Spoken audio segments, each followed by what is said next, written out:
Good morning, everybody. Well, I'm Scott Mitchell from the Silver River Museum, and this is our last Museum Mysteries item for Spanish heritage. Starting here in a couple of weeks, I'll be back to you again. Don't worry, I'll have a new object, but it will be all about Native Americans or Indians. So our next quarter will be Native American heritage, and then the third quarter will be African American heritage, and the fourth quarter will be the military in Florida.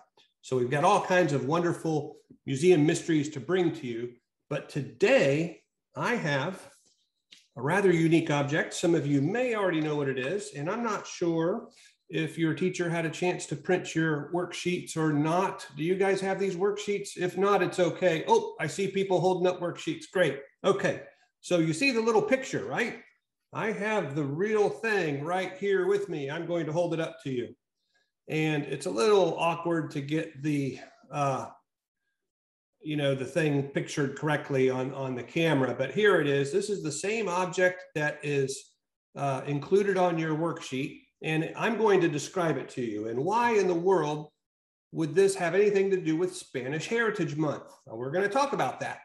Okay, so first of all, it's made out of metal. It's made out of steel or iron, I think, probably iron.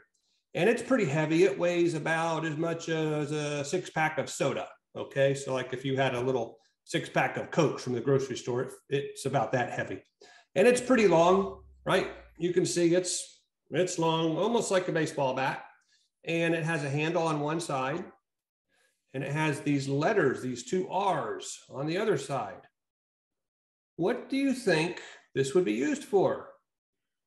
If your teacher can send me some input via chat, I can actually chat back and forth with you guys, but let's have some ideas. What do you think this thing is used for, and why would it be important to Spanish history in Florida? What do you guys think? I see fire. Yes, fire was part of what made this thing useful.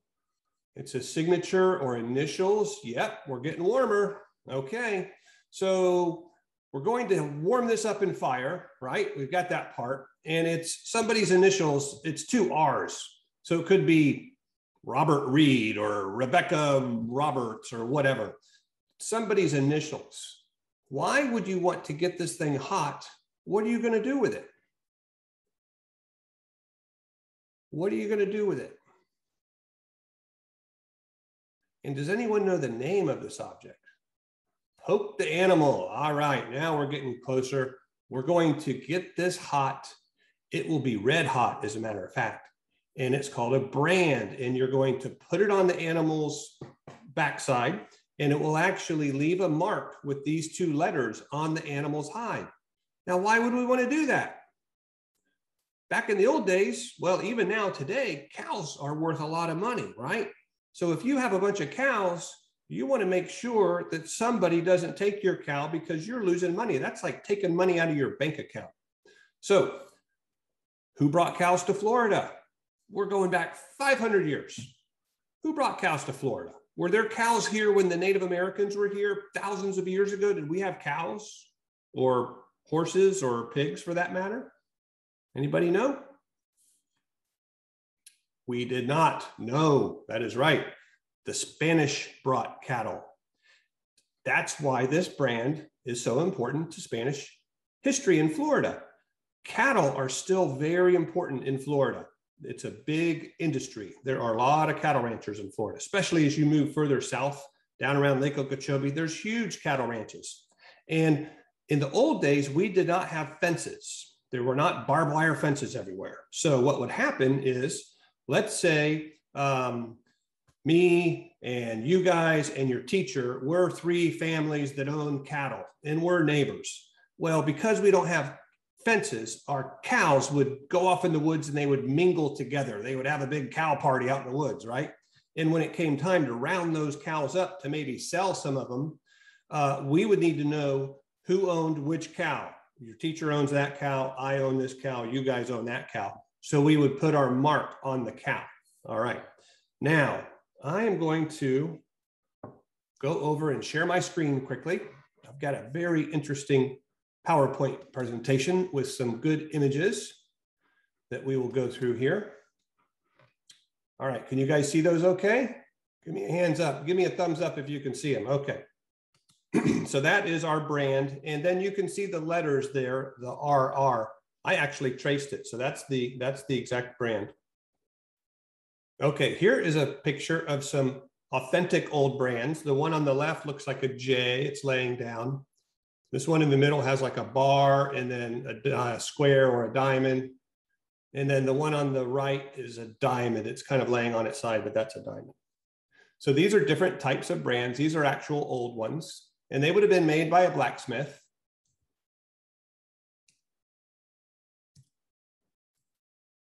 Now we have other, wait a minute, I'm getting ahead of myself. Okay, here is a brand all warmed up, and this is an R again, and then you can see there's another brand, it's an S, and they're putting it on the cow's hide. Now I'm sure it probably hurts the cow a little bit, but it heals up and it leaves a mark on the cow's hide. So you can see not only does this cow have a brand, but it also has a number. That's like a library book.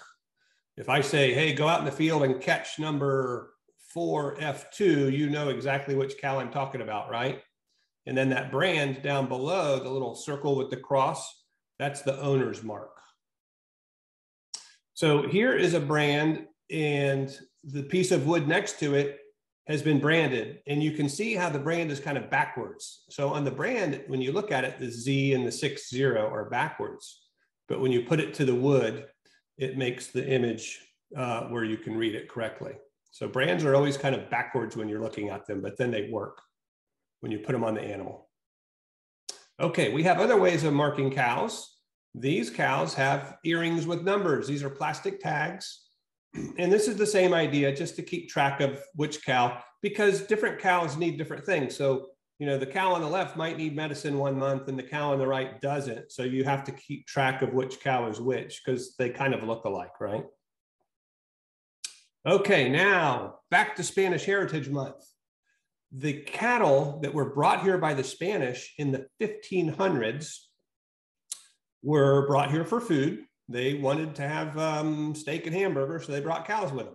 And some of those cows got loose and got out in the woods and became like wild Florida cows. But those early Spanish cowboys were called vaqueros with a V. So it's spelled V-A-Q-U-E-R-O, vaquero. And this is a picture of some actual Mexican or Texas vaqueros. These guys are out west, but they would have been pretty close to this in Florida in the 1500s. Here's a painting on the right by a famous artist, Frederick Remington, and he painted one of these vaqueros. This is probably back in the 1800s.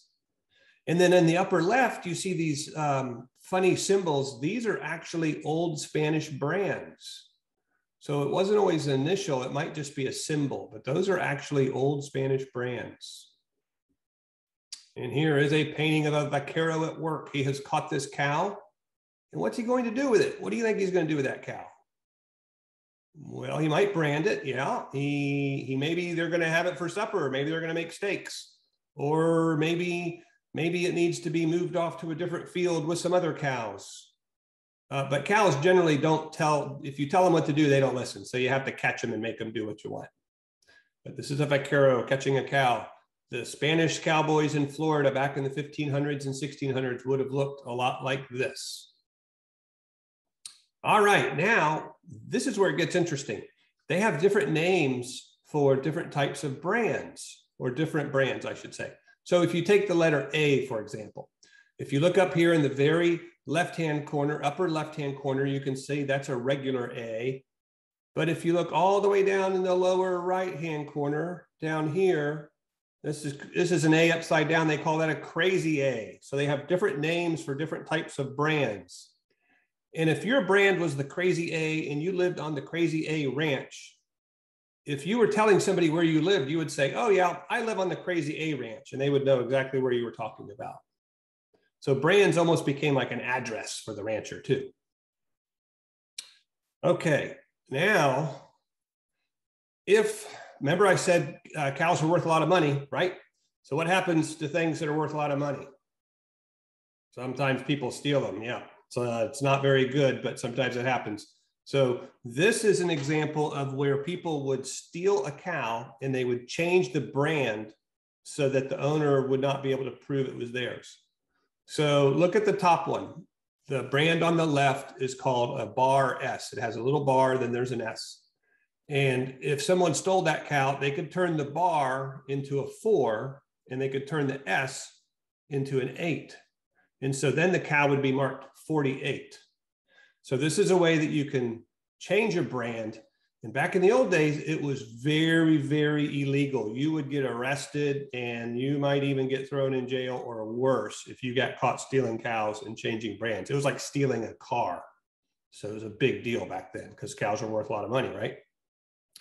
All right, now when the Spanish turned Florida over, so Spain controlled Florida for almost 300 years. Florida was part of Spain for a long, long time. And in 1820, Florida became part of the United States. And guess what the pioneers found when they moved here? What do you think the pioneers found in the woods? Those first pioneers, like these two fellows on horses. There's free land in Florida. We're going to move from Georgia down to Florida because we can go down there and make a living. Florida is now part of the United States. When they get to Florida, what do you think they find? They find wild Spanish cows. Yeah. And actually wild Spanish horses that were left over from the Spanish. There were thousands and thousands and thousands of cows in Florida after the Spanish left. And so that's why the Spanish ranching and the Spanish cattle were so important to Florida. These guys were called the Florida cow hunters. They didn't hunt them to kill them. They would hunt them to round them up to sell them, right? So here's a painting of a Florida cow hunter, and they're using a cow whip. They would crack that whip over the heads of the cattle, and it would make like a popping sound. They wouldn't actually whip the cows.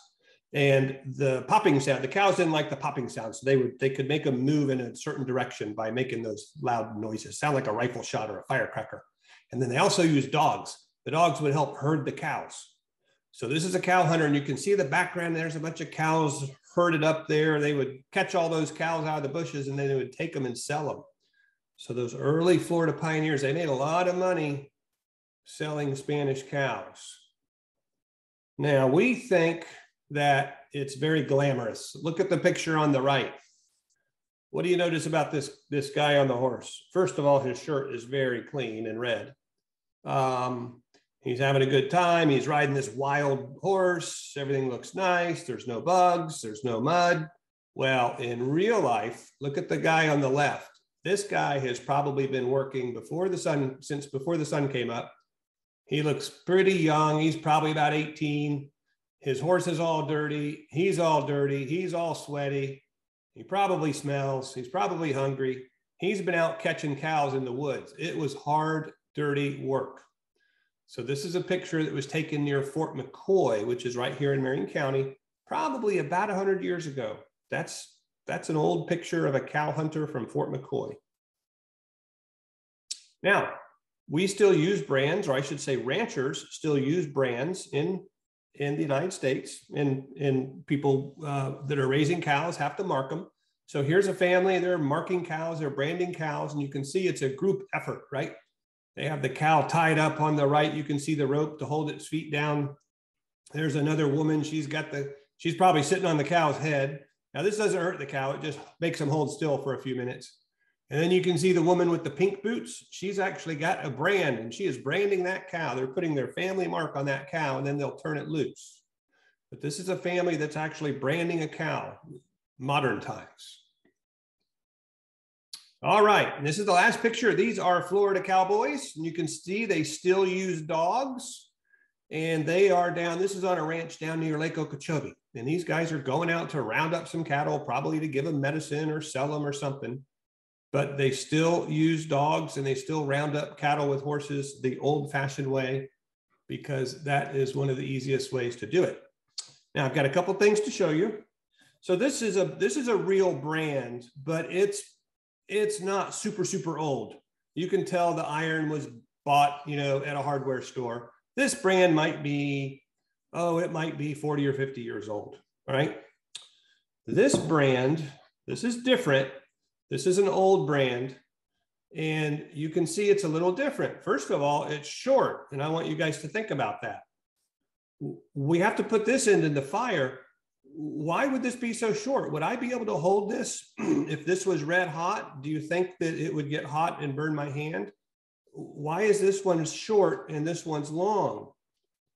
These are also different letters. You can see they're backwards, but this would have said ST. So it's a different family's mark. Why do you think this one's so short though? I will give you a clue. Look at this. Let me hold it where you can see it better. This one has a wooden handle. So I think this short brand probably had a wooden handle.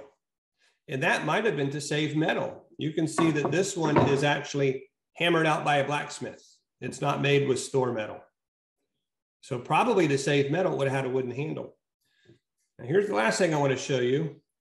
This is called a running iron, and it's just a piece of metal that's curved, and they would get this really hot, and then they would use this, the cattle thieves would use a tool like this to change the brand. It's almost like a pencil. They would put it on that cow brand and change the brand. So if you got caught with one of these, you were pretty much in trouble. If you had one of these with you, they would just assume you were stealing cattle. So this is a tool to change the brand. And again, they would have got that really hot, and that's how they would have changed the brand. All right, let's look at some of the questions on your worksheets or on your worksheet. What did you notice? What kind of questions do you have? First of all, here's the first question. Why would you need a brand? We talked about this. Why do you think you guys would need a brand? Picture yourselves with a bunch of cows. Why would you need a brand? Anybody got any questions? Let's see. Anybody got any questions or answers about why we would need a brand? What about similar objects we use for the same purpose today? Right, that's right. I see the answer. Mark the cow. We need the brand to mark the cow to keep people from stealing it. Yes. What do we use to do the same thing today?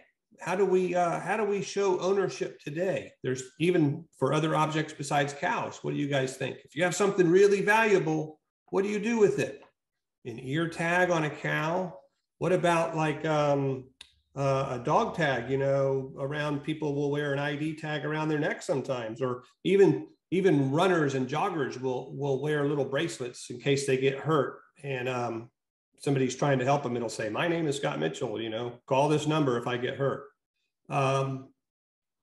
People use black markers, Sharpie markers that are permanent markers to write their names on things. So we still want to always show ownership even today.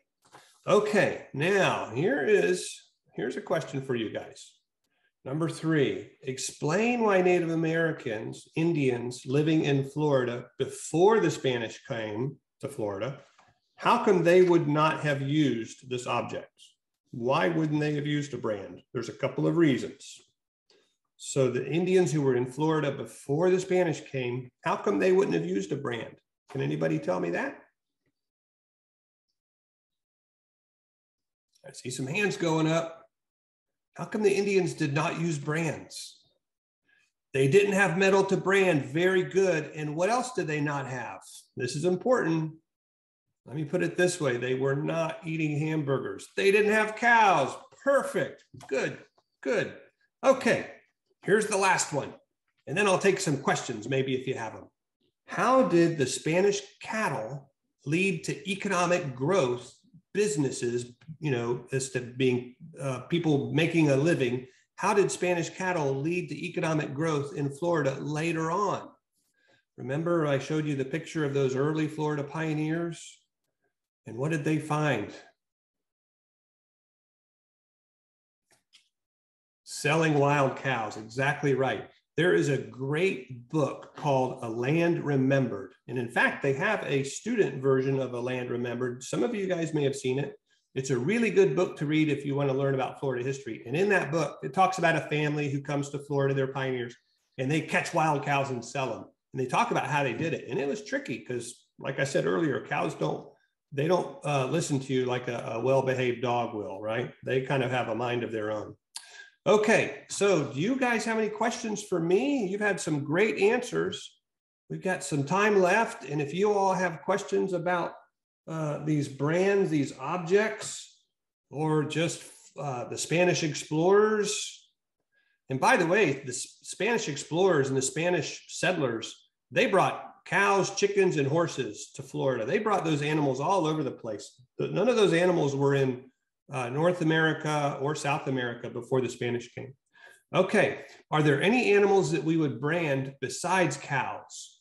Sometimes they brand horses. So you will sometimes see a brand on a horse. It's not as common, but you do see brands on horses.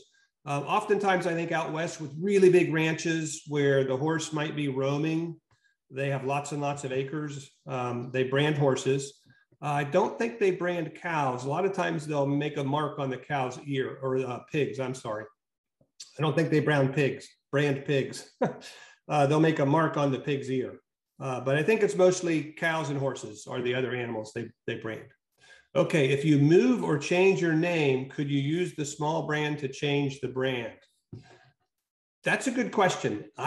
You could, but I don't think they did that, because here's why. I read one time that if a family sold their herd of cows, let's say they own 500 cows and they have a brand, this brand is their mark, and you decide, oh, the heck with it, I'm moving to Florida, it's too cold up here, and I'm going to sell my cows and go live at the beach. And so you would sell your 500 cows. Well, the brand would go with the cows. So you would no longer own that mark. That mark would go with the cows. So the answer is, I don't think they would change the marks if they changed their name. The brand was the brand, and it stayed that way. Like I said, if you sold your herd of cows, you would actually sell the brand with the cows. Okay. Where did the brands come from? Well, do you mean the metal brand, like the brand itself, or the number, the symbol, the letters or the symbol? The brand themselves would have been made by blacksmiths. They would get iron and they would make a brand in the blacksmith shop. They had to physically make it. And the owner who was buying the brand would say, I want it to look like this. I want ST, or I want double R. So the brands would be made by blacksmiths, and the families who were buying the brand or having the brand made, they would tell the blacksmith how they wanted the letters to look, and they would probably design them themselves. In fact, this might be a cool exercise for you guys. After we get done this morning, if you have time, you could on a piece of paper and a pencil with a pen, you could make your own brand, and it could be a symbol, or it could be your initials, or maybe a combination. So like my name is Scott Mitchell, right? So I could use an S, and I could make it a lazy S where it was laying off to the side, or you could put a circle around it, or a heart. You could make your own symbols. So you could make your own brands if you want, but none of them can be the same. Otherwise your cows will get mixed up. All right, do you guys have more questions? I like your questions so far. Any other questions? All right, if you want to see some of these old brands in real life, you can come out to the Silver River Museum. There's a couple ways to do that.